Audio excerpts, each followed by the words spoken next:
নমস্কাৰ বন্ধু বান্ধৱীসকল, ইউনিক জিকে হাছাম ইউটিউব চেনেললৈ আপোনাক স্বাগতম জনাইছোঁ আৰু এনেধৰণৰ ইম্পৰ্টেণ্ট কুৱেশ্যনবিলাক পোৱাৰ কাৰণে আমাৰ চেনেলটো ছাবস্ক্ৰাইব কৰি দিব।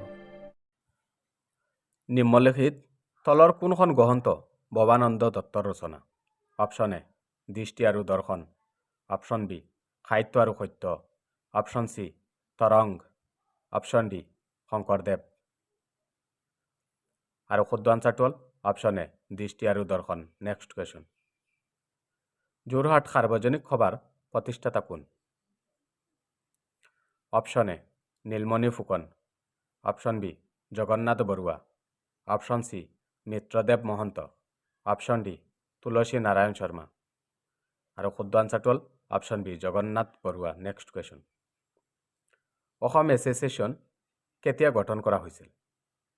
1901 চনত, অপশ্যন বি 1899 চনত, অপশ্যন চি 1903 চনত, অপশ্যন ডি 1902 চনত। আৰু শুদ্ধ আনচাৰটো হ'ল অপশ্যন চি 1903 চনত। নেক্সট কুৱেশ্যন, অসম প্ৰাদেশিক মহিলা সমিতি কেতিয়া স্থাপিত কৰা হৈছিল? অপশ্যন এ 1922 চনত, অপশ্যন বি 1926 চনত, অপশ্যন চি 1929 চনত, অপশ্যন ডি 1925 চনত।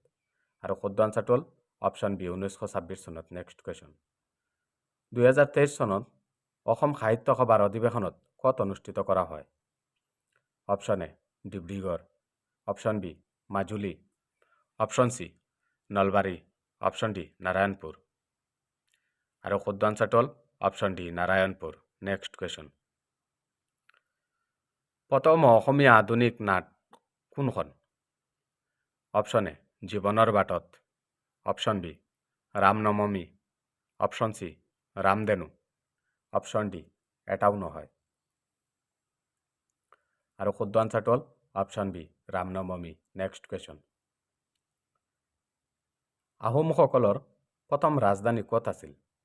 Option A Saraighat, option B Nagaon, option C Charaideo, option D Goalpara. আৰু শুদ্ধ আনচাৰটো হ'ল অপশ্যন চি চৰাইদেউ। ভিডিঅ'টো ভাল লাগিলে লাইক কৰিব, চেনেলটো ছাবস্ক্ৰাইব